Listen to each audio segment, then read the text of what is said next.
it felt a bit too comic booky, which is interesting because Romero had tried his hand at writing the comic books in between Day and Land. I mean, don't get me wrong, it does have cool characters in it. I mean, as you said, John Leguizamo was Cholo, who's the baddie yet goodie of the movie, not to give spoilers. Anti-hero. Anti-hero, yeah. I have to use a semi-professional term. Wow, I'm articulate, kids. But, in all seriousness, he's a very cool character. Also, you have Dario Argento, who spends the most of the movie in fishnets and a revealing top, and there's no part of that I don't like. No complaints. Yeah, but you know, but for me, and you've got to believe me on this, the character of Riley is awful. Do you really think he's awful? He's so bland. He's so. I'm just, you know, a good guy trying to get by in an insane world. I do think that they managed to add some sort of depth to his character with the introduction of character of Charlie, played by is it Robert Joy who plays Charlie? I think so, yeah. Yeah, and I love Charlie. Charlie's one of my favourite characters from any of the Dead films. Yeah. And I do think that in his introduction you basically do get more of an insight into Riley's character, and that's not to say. I mean, Riley's character is basically the square-jawed hero who. He's Captain America in the zombie universe. Yeah, he is essentially Captain Zombie. Yeah. Like, you know, he's the guy that we use to get into this film. He's the audience's way in, and I think that's kind of why he's a blank slate. It's so that it's somebody for us to project ourselves onto to go along with the film.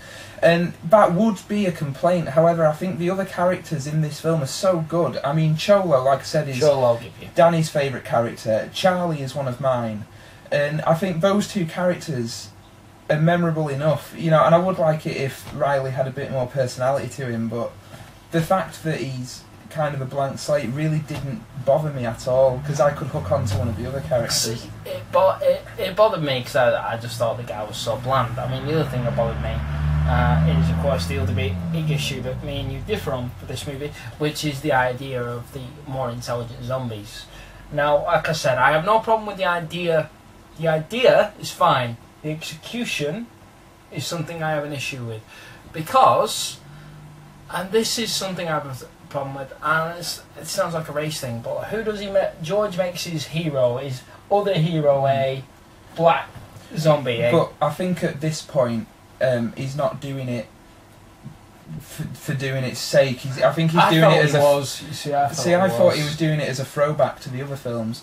Like, it's gotten to the point where it's a bit nudge nudge wink wink now. I think Land Onwards is very much throwing back to his previous films. Yeah. And I think that's probably the reason that Big Daddy, the leader zombie, is a black guy.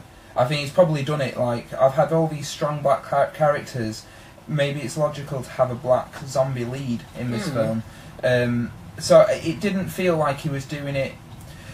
I'm trying to think of how to phrase this. Basically, in Night, Dawn and Day, he's obviously done it because he's felt like... To quote the social boat. Yes, to basically, you know, push the social boat out, so to speak. Yeah.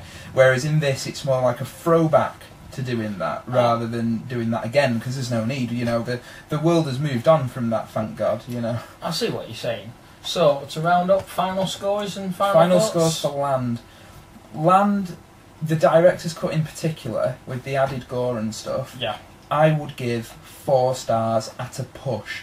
I reckon if you get your mates round and you're all into zombie movies, crack open a few beers, I think Land is a brilliant night in. So for that reason I'll give it 4. Yeah. As a film, as a standalone film, I'd give it 3, but it does contain a couple of my favourite characters from the Dead series. Yeah. So your thoughts on Land? Yeah, for me, it's like I said, it's a good film. It's well executed. It's quite well shot actually. The photography is quite nice in Land of the Dead. But for me, it's not for the people who follow George. It's for the new metal listening, Xbox playing 15-year-olds that wanted to get into the cinema. And as such, I'll never be entirely comfortable with it. But don't you think that it's worth appreciating as their door into his previous films? I appreciate that. I also appreciate that I come across as a cantankerous so far in this review. But yeah, I would also give Land of the Dead 3 stars. It's watchable, it's entertaining, it's just not indispensable. For me, Dawn and Day will stand up. They will always be seen as his works. Yeah, for me, this could just be another night in the multiplex, and as such isn't a special.